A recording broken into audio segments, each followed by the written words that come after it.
I'm Roch Kubatko, and here's some lessons I've learned over the many years of doing the Schoola Roch.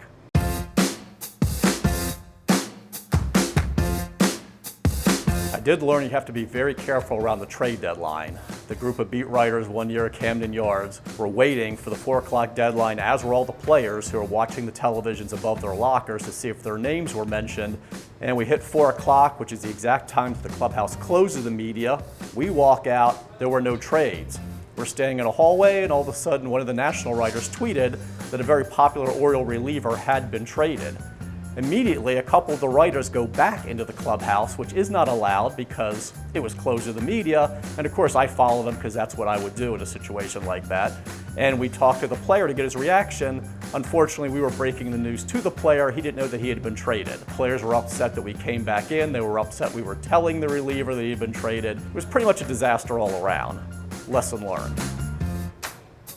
I learned over the years you have to be very careful about what you put in a blog in the off season because people are reading, and about being pranked because of it. Many years ago when the team trained in Fort Lauderdale, I had written over the winter how upset I was that the team traded popular reliever Steve Klein. He was popular with the media because he was such a great quote. For LaTroy Hawkins, who developed a terrible reputation in Chicago with the Cubs, he feuded with the media. Instead of keeping it to myself, I shared it with all my readers. LaTroy Hawkins is a jerk. So I report to spring training then in February, and I was told LaTroy saw the article, was very upset, and was checking to find out which guy was Roch, R-O-C-H. He was checking credentials when people would come up to him.